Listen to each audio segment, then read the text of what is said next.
Bonjour à tous et bienvenue sur la chaîne. Aujourd'hui, nous allons aborder un sujet totalement à contre-courant avec la ligne éditoriale habituelle de la chaîne. En effet, aujourd'hui, il n'y aura a priori pas de civilisations anciennes, pas de pyramides, pas de voyages, pas de découvertes, de cultures ancestrales, ni de gastronomie raffinée comme c'est des fois le cas, parce qu'aujourd'hui, nous allons parler d'un sujet, je vous l'accorde, qui n'est pas très original, mais qui est toutefois très complexe et très nuancé. Donc dans le cadre de la curiosité qui m'anime et que j'ai à cœur de partager avec vous sur la chaîne, aujourd'hui nous allons quand même faire une petite capsule instantanée historique, d'autant plus que le sujet qui va être couvert dans cette vidéo occupera, c'est certain, de très nombreuses pages dans les livres d'histoire des générations futures. Ce sujet, c'est la crise sanitaire. Alors pour traiter de ce sujet, j'ai essayé de trouver quelqu'un qui me ressemblait en termes d'approche. En effet, quand on parle de Covid, de crise sanitaire, il y a les extrêmes, il y a les mainstream, il y a les dissidents, il y a les angoissés, il y a les béni oui-oui. Moi, je voulais quelqu'un d'un petit peu plus nuancé, qui me ressemble dans une approche pragmatique, qui d'un côté est capable de reconnaître certaines choses, tout en contestant certains petits détails importants, qui d'ailleurs de fois ne sont pas forcément des détails. Si certains sujets vous intéressent plus que d'autres, eh bien vous pouvez aller dans la description où vous retrouverez bien entendu tous les liens utiles pour me retrouver sur les réseaux sociaux, notamment Facebook et Instagram, mais aussi vous aurez tous les chapitres avec les timings différents de chacun d'entre eux pour pouvoir naviguer tranquillement dans la vidéo. Mon invité pour cette vidéo, c'est Stéphane Gaillet, qui est docteur au CHU de Strasbourg. Il est également chargé d'enseignement à l'Université de Strasbourg. Il est spécialiste en infectiologie, en hygiène hospitalière, ainsi qu'en microbiologie, en santé publique et en pédagogie médicale. Cette vidéo, ce sera la première partie d'un entretien exclusif qu'il m'a accordé, et dans cette partie, nous allons parler du côté totalement amateur de la gestion de la crise au niveau français, avec des approximations, des discours changeants de la part du conseil scientifique, un pouvoir exécutif qui s'empare de la gestion de la crise, la question du masque dans la rue qui, selon lui, n'a pas de sens, il expliquera pourquoi. On va aussi aborder les scandales, les aubaines que cette crise constitue pour les laboratoires, avec notamment le scandale du Remdesivir. Il va mettre le doigt également sur une corruption systémique. Il abordera également les laboratoires de virologie qui travaillent de manière reconnue et officielle sur des coronavirus. Et tout ceci sera fait, comme toujours, d'une manière la plus objective possible, notamment lorsqu'il va donner son avis sur le documentaire Hold Up, film pour lequel aujourd'hui il est devenu totalement impossible, d'une part d'admettre éventuellement la véracité des cas individuels documentés et présentés dans le film, et d'un autre côté de rejeter les conclusions du documentaire, comme s'il fallait obligatoirement appréhender ce documentaire d'un seul bloc. Voilà le menu du jour, et le menu du jour il vous sera servi tout de suite, après le générique.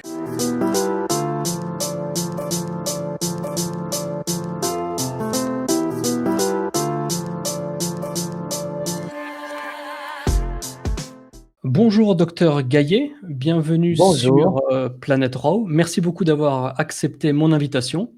je vous en prie, c'est un plaisir. Alors, c'est vrai que les médias, que ce soit sur Internet, à la télé ou à la radio, nous bombardent d'informations parmi lesquelles nous retrouvons des mensonges plus ou moins gros de la part des médias mainstream, mais aussi des projections très angoissées de gens qui voient un petit peu le mal partout. Et comme toujours, la vérité se situe un peu entre les deux. Et lorsque Oui, j'ai su que je pouvais avoir l'occasion de m'entretenir avec vous, je me suis dit qu'il serait bien trop bête de ne pas saisir cette opportunité au rebond, car je me pose beaucoup de questions et je suis certain que les abonnés de la chaîne s'en posent aussi. il y a la crainte évidemment de faire une forme grave, mais on relativise en fonction des probabilités. Il y a la crainte de ce que va être 2021, et cette crainte, elle est à la fois sanitaire. Est-ce que je vais être malade? Et puis, est-ce que mes parents vont être malades? Est-ce que mes oncles et mes tantes vont être malades? Et puis, qu'est-ce qu'il va en être de la situation économique en France? Ça, c'est une forte inquiétude. Tous les gens qui sont des libéraux, qui travaillent à leur compte, qui n'ont pas d'employeur, sont dans une situation extrêmement douloureuse. Et pour certains, c'est dramatique. Donc, il y a cette crainte économique. Et puis également, ce que l'on peut dire, c'est que on est dans l'incertitude complète de ce qui va se passer. On redoute aussi la vaccination, parce que on nous parle beaucoup de vaccins. Il y a une compétition féroce entre les laboratoires. Et les discours se succèdent.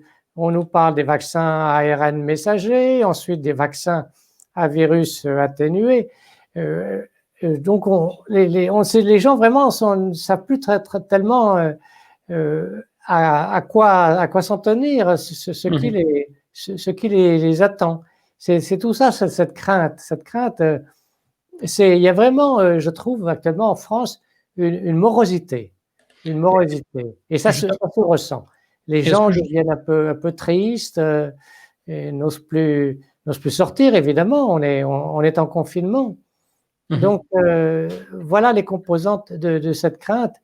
Et c'est pénible, hein, c'est pénible tout ça. Effectivement. Et est-ce que vous pensez que cette, peur, est à elle seule responsable de cette apparente, on va dire, amnésie instantanée, du peuple face à ce que certains, qualifient comme, incompétence de nos dirigeants par rapport à leur parcours sur l'année 2020 ou encore face à certaines fraudes scientifiques qui servent les intérêts, de ceux qui l'organisent? Bref, il y a beaucoup de choses que l'on comprend, mais on a l'impression que quasi instantanément, dès le lendemain, les gens étant pétris de cette peur et de cette morosité, ont déjà complètement oublié et on est presque à ce qu'appelait, la Boétie au XVIe siècle, hein, la servitude volontaire. Les gens sont extrêmement perturbés actuellement. En effet, depuis le mois de février, surtout depuis le mois de mars, on a une succession d'informations, de décisions ministérielles, présidentielles, et vraiment, on peut dire que la situation en France, sanitaire et même aussi un peu, mais même économique, est assez confuse. Alors, comme vous le dites, bon, je crois que tout le monde en est d'accord, hein, il y a eu beaucoup de faux pas de la part du pouvoir exécutif, il y a eu beaucoup de faux pas, des maladresses, il y a eu des contre-vérités, bon, qui s'expliquent en partie par le fait que c'est un virus nouveau, et c'est un virus vraiment d'un nouveau type. On n'a jamais eu affaire à un virus comme cela, dont le pouvoir pathogène est étonnant, étonnant. Des thromboses, des embolies, des infarctus, des formes digestives, une atteinte du système nerveux.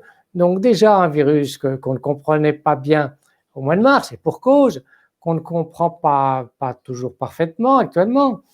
Donc les informations se succèdent et même pour les médecins, c'est un petit peu difficile à suivre.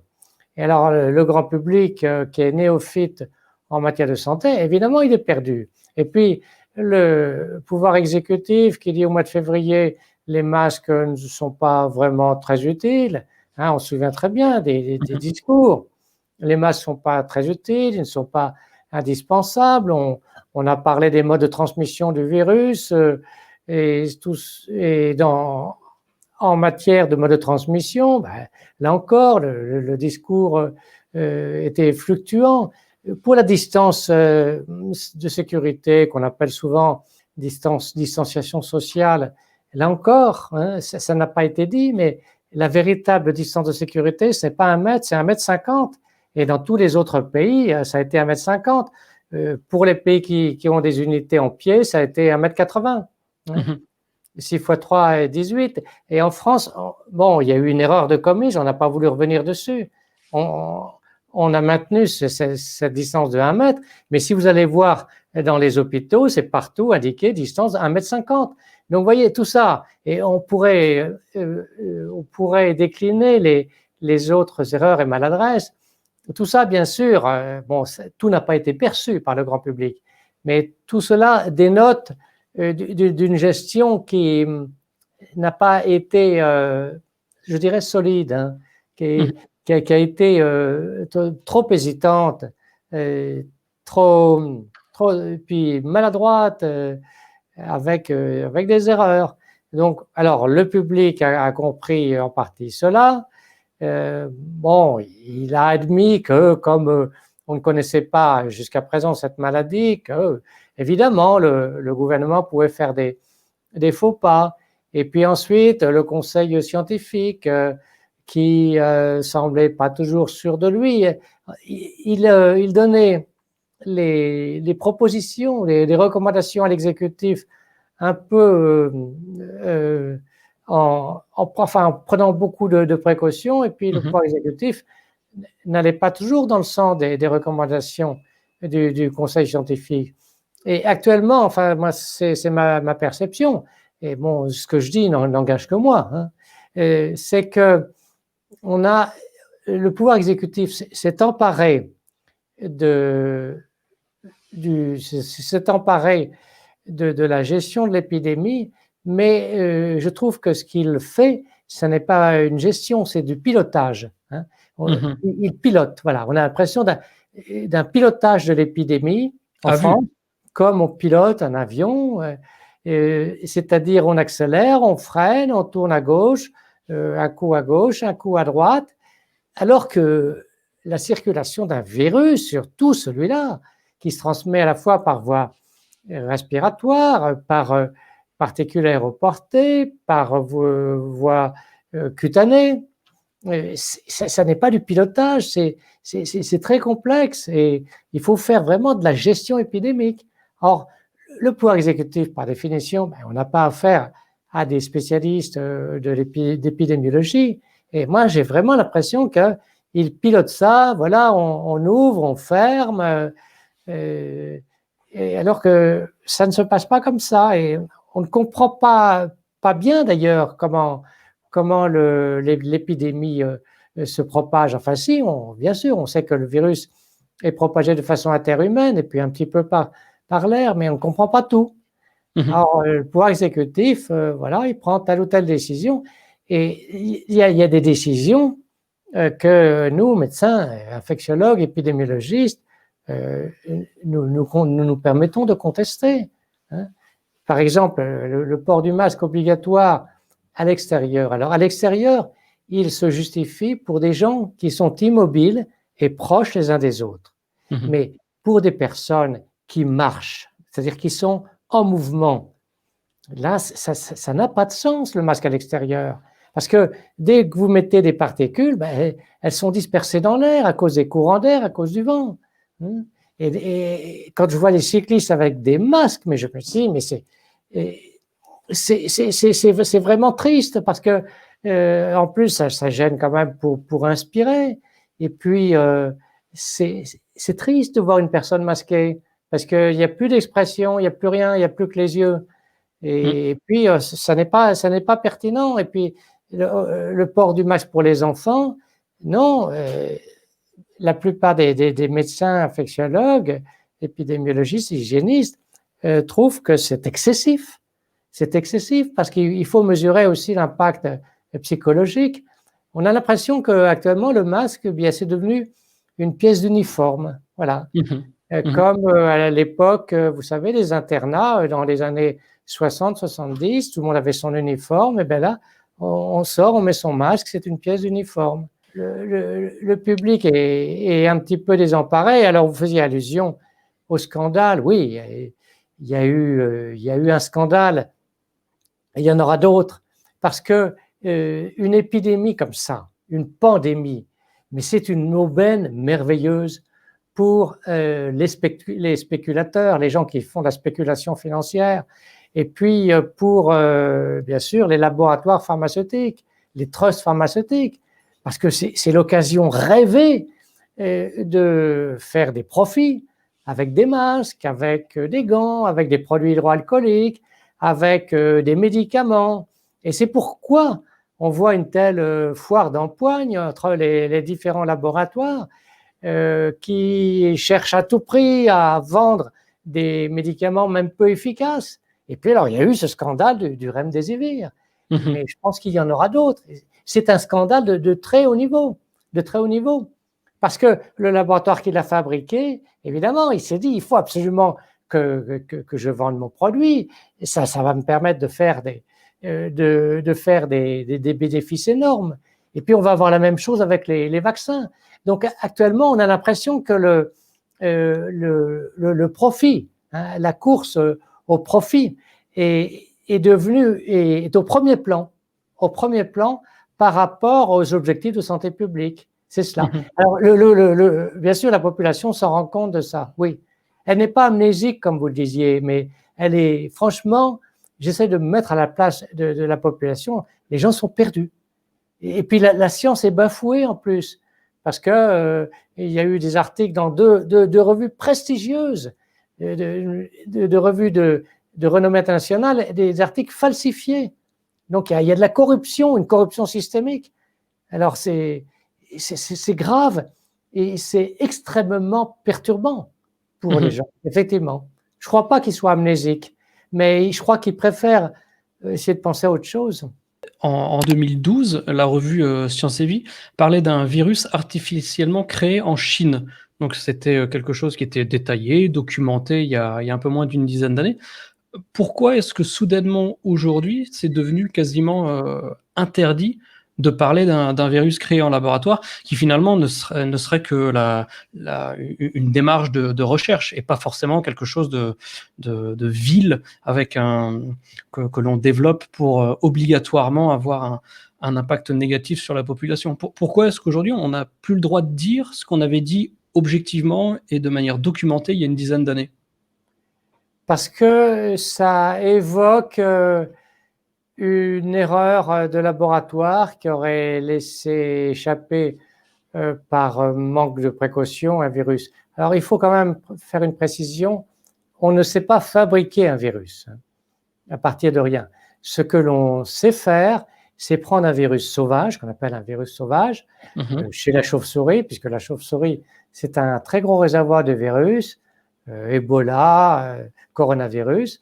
On sait prendre un virus sauvage chez la chauve-souris ou autre, et puis le modifier. Mais on ne le modifie pas beaucoup. On va modifier son génome, peut-être qu'on va enlever quelques séquences, et puis on va en ajouter d'autres. Et bien sûr, ça va modifier son pouvoir pathogène.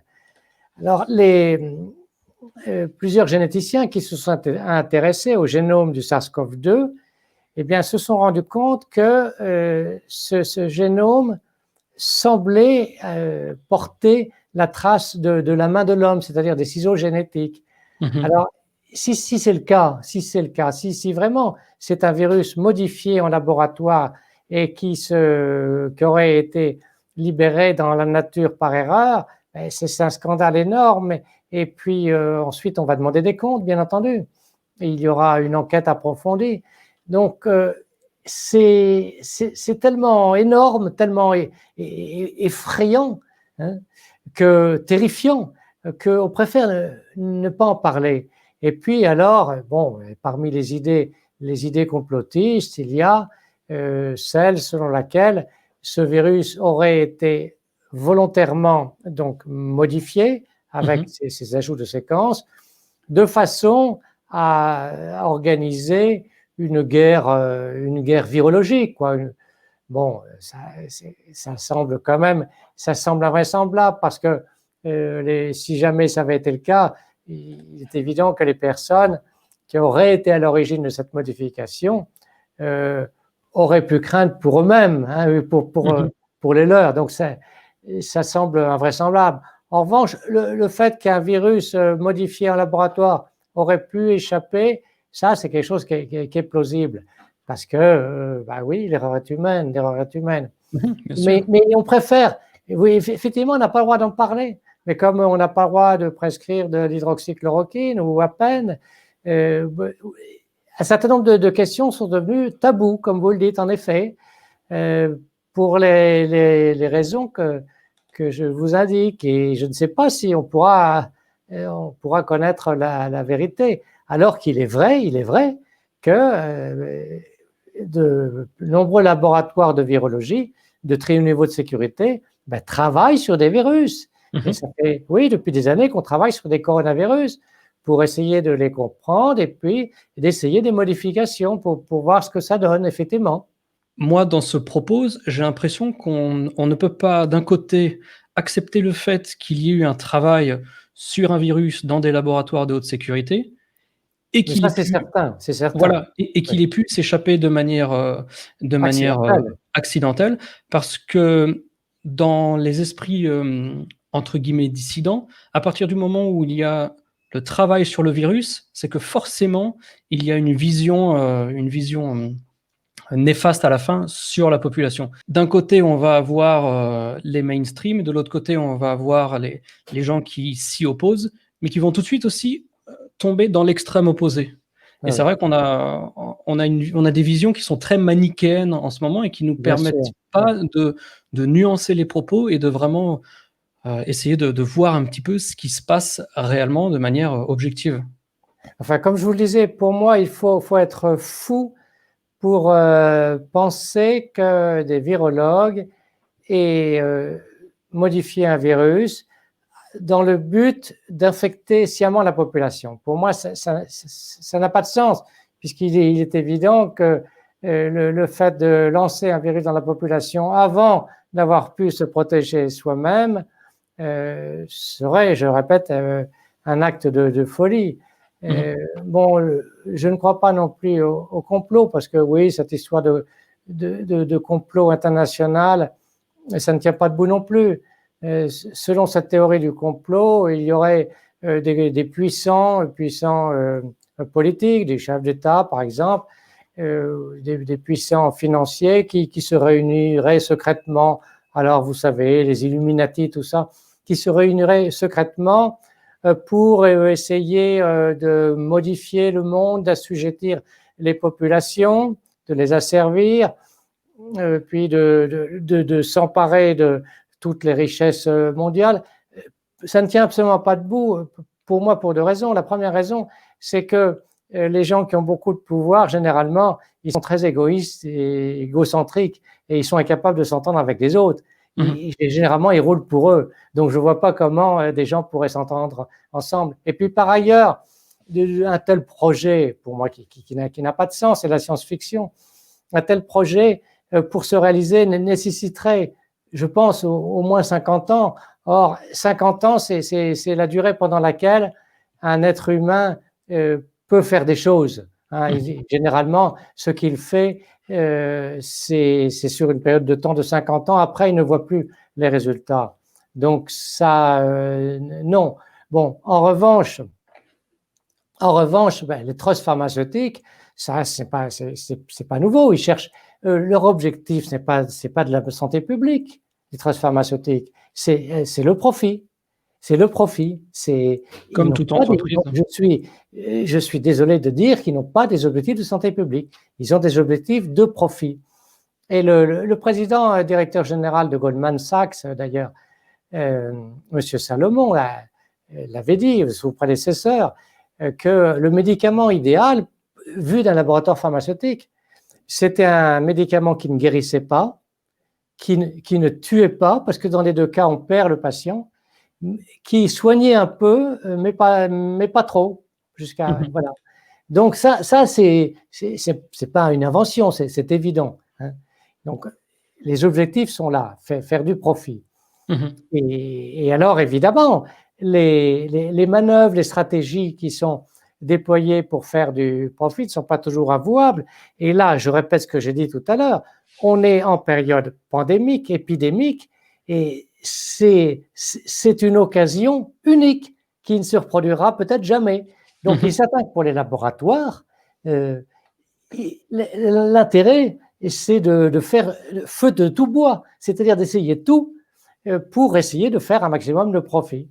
D'où les abus que l'on voit. Et puis alors, sans parler bien sûr des actions en bourse qui donnent des fluctuations. On a vu des directeurs acheter des actions, revendre des actions, enfin sont des délits d'initiés, etc., avec un enrichissement personnel. Voilà, on assiste à tous les abus et on arrive à des scandales, forcément, oui. Donc, est-ce que vous avez vu le documentaire Hold Up? Oui, je l'ai vu. Oui.